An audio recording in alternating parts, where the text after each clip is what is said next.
1800, Bonaparte va voir ce qui l'attend. C'est une date, vous savez, le 6 février 1800. C'est la date pratiquement de la création de la Banque de France. Et dès que j'aimais ce mot, enfin Banque de France, il faut que nous-mêmes nous soyons convenablement impressionnés et que nous prenions une attitude de l'intérieur révérentielle. Il y a un monsieur, Gabriel Ramon, qui en 1929 a publié chez Grasset un ouvrage de luxe, vraisemblablement payé par la Banque de France, une histoire de la Banque de France, un in-quarto de luxe. Et vous y lisez, la création de la Banque de France doit être mise au nombre des institutions fondamentales du prodigieux empire napoléonien. Alors il faut bien que nous regardions ensemble ce que c'est que la création de la Banque de France. Le 6 février, M. Pergaud s'amène. S'amène avec un plan. C'est tout écrit, là, va lire une déclaration à Bonaparte. Et voici les termes principaux de cette déclaration. À celui qui a contribué si puissamment à nous rendre, et avec tant d'éclat, les caractères d'une nation guerrière. Vous voyez, côté finance, on n'est pas tellement pacifique. Il appartient de faire connaître que notre nation, c'est assez joli de la part de Je suis, Pergaud, que notre nation est aussi appelée à se faire admirer et respecter par les effets d'une bonne économie politique. Libre par sa création, qui n'appartient qu'à des particuliers. La banque que je propose de créer, écoutez bien, ne négociera avec le gouvernement que lorsqu'elle y rencontrera ses convenances et le complément de ses sûretés. Néanmoins, cette banque s'appellera la Banque de France, mais elle ne sera à aucun degré une banque gouvernementale. Elle sollicite du Premier Consul la promulgation d'une loi qui, sans peut-être paraître s'occuper nominativement de notre établissement, consolidera son existence. Est-ce que vous avez compris? C'est une entreprise strictement privée. C'est un groupe d'hommes d'affaires qui vient demander à Bonaparte, parce qu'il est le chef de la France, le droit de mettre une étiquette fallacieuse sur leur maison. On mettra Banque de France pour faire croire à la clientèle c'est une banque au service de la France, alors que ce sera simplement leurs intérêts privés, mais comme il y aura Banque de France, vraisemblablement les capitaux afflueront. C'est le 6 que Pergaud fait cette proposition assez inouïe à Bonaparte. Le 13 février, Bonaparte acquiesce.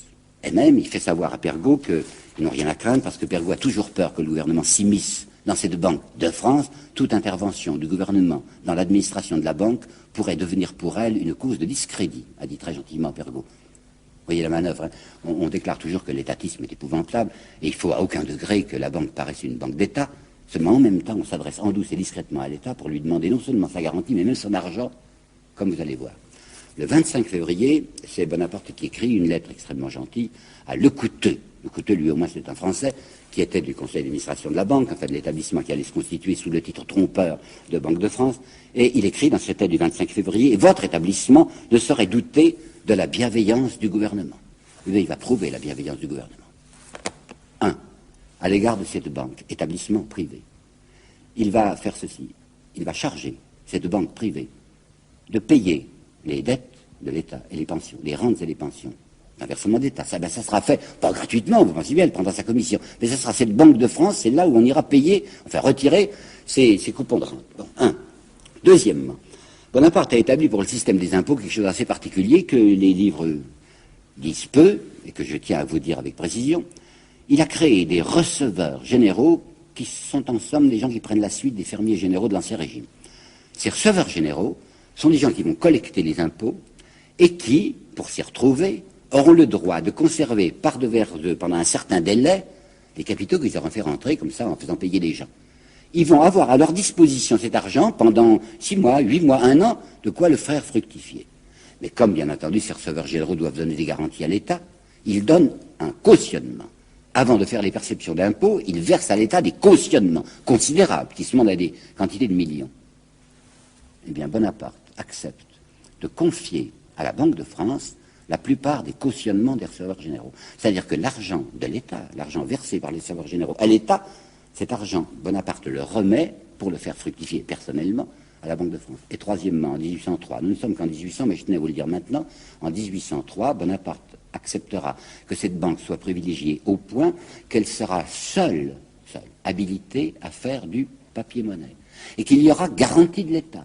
À savoir que s'il y a un contrefacteur, il sera puni par l'État. Les galères, disait Bonaparte, non, ça ne suffit pas, dira Pergaud, la peine de mort. D'accord, d'accord. Le gouvernement, l'État français, au service de cette banque d'intérêt privé, décide que sera puni de mort le contrefacteur du papier-monnaie de la banque. Il y a un personnage dont je vous parlerai plusieurs fois, qui a écrit des mémoires d'un extrême intérêt. C'est Mollien, M-O-2-L-I-E-N, Mollien, qui a été très longtemps trésorier de l'empereur. Il a publié des mémoires, et je ne sais pas pourquoi aussi, je sais très bien pourquoi. Ceux qui sont si favorables à Napoléon parlent le moins possible des mémoires de Mollien. Parce que Mollien était un brave homme, un esprit libre, extrêmement conservateur, très réactionnaire, qui n'aimait en Bonaparte qu'une réapparition de la monarchie, mais qui ne concevait pas la gestion des finances de l'État comme les concevait Bonaparte. Alors, dans les mémoires de Mollien, auxquels je me référerai assez souvent, vous voyez la stupeur, mais l'ahurissement de cet homme devant ce que fait Bonaparte à l'égard de cet établissement privé. Au sujet des receveurs, vous savez, les cautionnements des receveurs qui sont remis entre les mains de la Banque de France, Mollien écrit, c'était sans doute la première fois qu'il arrivait à un gouvernement de donner de l'argent à une banque d'escompte pour exploiter un privilège lucratif, au lieu d'en demander à ses actionnaires pour prix de ce privilège. Mais ce n'est rien en comparaison de ce qui va se produire lorsque Mollien va apprendre que Bonaparte a décidé qu'il y aurait un papier-monnaie exclusif pour la Banque de France avec caution de l'État, avec punition de mort par l'État. Je lis, dans le souci de noter aux banques aucune source de profit, le premier consul va jusqu'à autoriser, au bénéfice de la banque dite de France, le partage d'une des premières prérogatives du gouvernement, celle de fabriquer une monnaie. Et en outre, la monnaie métallique que fabrique l'État lui coûte à lui État au moins le prix de l'or et de l'argent. Tandis que le privilège inouï accordé à l'établissement Pergaud, Mallet et compagnie consiste en ce que cette banque, pure association d'intérêts privés, aura le droit de fabriquer une monnaie qui ne lui coûte rien. C'est ce même Mollien, page 362 du tome 1 de ses mémoires, qui a une formule que je vais vous dire. Entre Napoléon et les gens de finance, la partie n'est pas égale. Le caïd est respectueux à l'égard de l'argent. Le caïd rampe, et il rampera toujours. Et je vais me permettre de vous apporter maintenant une citation peut-être un peu surprenante, une citation contemporaine. La citation d'un très grand écrivain français à propos d'un autre général, bien différent de Bonaparte, lui aussi très puissant, mais puissant jusqu'à telle limite que ce grand écrivain, si dévoué qu'il soit au dit général, a eu le mérite de marquer. Je terminerai sur cette citation que je vais lire lentement parce que je trouve qu'elle est d'un extrême intérêt, apportant un de ces éclairages qui ne viennent pas toujours du passé sur le présent, mais quelquefois du présent sur le passé. Bloc-notes de François Mauriac, 23 septembre 1966. Ce que le général n'a pas fait, et ce qu'il ne dépendait pas de lui de faire, c'est d'obliger à lâcher prise ses mains, ces quelques mains, oui, ce petit nombre de mains, qui tiennent les commandes secrètes de l'État, qui assurent les immenses profits de quelques-uns et qui font de chacun de nous les têtes d'un troupeau exploitable, exploité.